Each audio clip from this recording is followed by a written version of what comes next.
let's go back to October 14th, 2020.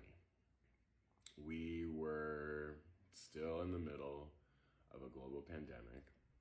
Here in San Francisco, we had actually been shut down since February. And at the time, I owned a private pet care business.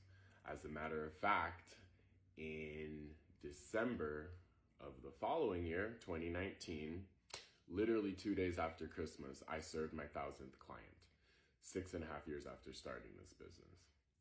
So I'm not saying that to brag, well, maybe just a little bit, but I was, for all intents and purposes, on a good one. I had published my first book in July of 2020. And then even though my business had completely flatlined in February, by September, it came back with a vengeance. Things were starting to open back up, which brings us to October. So the state of mind I was in October was that I was getting ready to make a special announcement in the next few months. Some would consider this life-changing announcement. I was getting ready for the Christmas season, so it was kind of the calm before the storm. The holidays are one of the busiest times for pet care providers, right? Everybody travels. So I had my holiday clients lined up. My business was doing better than it had been all year. And I had decided, my soul decided, I know it sounds crazy, but I decided that I wanted the experience of having my first boyfriend. So it's actually important to mention that my only other relationship up until this point was 5 years prior with a woman. That's all I'm gonna say about her, but well, no, a little bit more. Somebody who I would consider my college sweetheart, my best friend in college, and we ended up dating. That's all. That will be all I will say about that. So that is the energy that I brought with me, that I was in, which brings us to October 14th, 2020. And let me add this. You know how I was going to manifest my first boyfriend? I decided that I was going to listen to Carrie Hilson's Knock You Down on repeat until it happened. Folks, it took 3 days. It took like 72 hours. I have no reason to lie to you. So, and then again, you can say, well, maybe it didn't really happen because look at how things turned out. I'll also say that pride goes before a fall. So while I might be feeling myself at this point in the story, it's not always the case. Anyway, I walk into Target. I believe it was about 6:37 p.m., so in the evening, and I wanted some grapes. And I don't even remember if I was listening to Miss Hilson when I entered the store. All I know is I was on a good one, okay? I was in between clients, wanted to get some grapes, right? So I go all the way to the back, which is where the produce section is, and I pick up some grapes. And I remember that I bought something else. I can't remember for the life of me what the other thing was, but I do remember that I took 2 things with me to the cashiers to go pay for it. And for whatever reason, I normally just go to self-checkout. Okay? Just go, get my stuff, get out, be done, right? Go along my day. For whatever reason, that evening, I skipped the self-checkout line and I went straight to go wait in a different line. I can't tell you why I did that. What I do know is that I remember picking the shortest line. There was maybe one other person in front of me, and I put my things down on the conveyor belt, and I looked up, and my heart stopped. Because I was looking into the most beautiful set of blue eyes with these like beautiful like gold fleckles. Flecks is the best way I know how to describe it.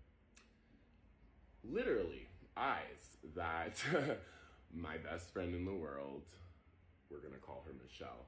You'll hear a lot more about her later. But Michelle said, eyes that you could get lost in. And girl ain't never lied. So the name tag said Peter. And like I said, I was feeling myself. I was on a good one. So I started to flirt, at least what I thought was flirting, right? Just very casually, how's your day going? How's your night going? Blah, blah, blah, right? And I pay for my items. I walk away. And I remember I took one last look before leaving the store. The reason why I am putting the emphasis on his eyes is because you have to remember, this was the pandemic, this was California, this is San Francisco, California. We were still wearing masks, so actually his eyes were the only thing I could see. And I do mention that detail for a reason, okay? So I left the store. I'm walking to my client's house, which is about 3 blocks away. And I was on cloud 9. I was like, oh my God, I just did that. I just flirted with a cute boy. Yeah. And here's the thing. I asked the universe, I very, very specifically, and here's a hint for your own manifestations, you have to be specific. You cannot be vague. I asked for 2 things. 2 features for my future partner. I wanted him to be 6'2". I'm 6'4". I wanted him to be 6'2". And I wanted him to have colored eyes. That's it. Preferably younger. But I'm getting ahead of myself. So the two most important criteria, Peter, the Target store checker, met that criteria. So I get to my clients. I'm cleaning up the litter boxes, preparing the medication, getting the food ready, right? And that's actually a lie, because the very first thing I did was I remember sitting down on the couch and going like, ah. Okay, and then I started to do what I was getting paid to do, right? And I remember looking up on the wall in the living room, the big old wall up on the clock, and I realized that we had about 20, 30 minutes left in the hour. And I thought to myself, if I get back to Target by the time or before the next hour comes, I actually have a really good chance at catching this guy, Peter, before his shift ends. Because you know what? Why not? I'm gonna go get his number, right? I'm gonna go get me a number. So that's what I did. I finished up, ran the 3 blocks up back over to Target, and I entered the store, and I just remember like praying like, oh my God, I hope he's still there. Oh my God, I hope he's still there. And I got up the escalator, saw that he was still there, made a beeline over to his register, and sure enough, there was somebody in front of me again. And I remember grabbing a candy bar, right? Because you gotta pretend you're gonna buy something. And actually, I have the card, the business card that I handed him that day, because I didn't want him to get into trouble. So I wanted to make it quick. Maybe I don't, I'll find it and show it to you guys later. But, oh no, I have it right here. So again, there's one person in line in front of me.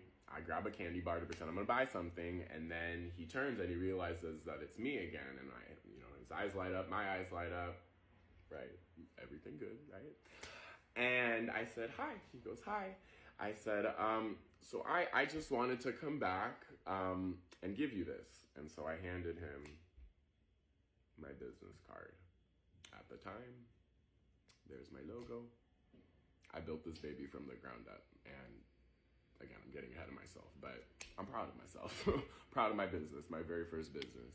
So I handed my business card, and I said, if I give you this card, will you text me? Will you text the number on there?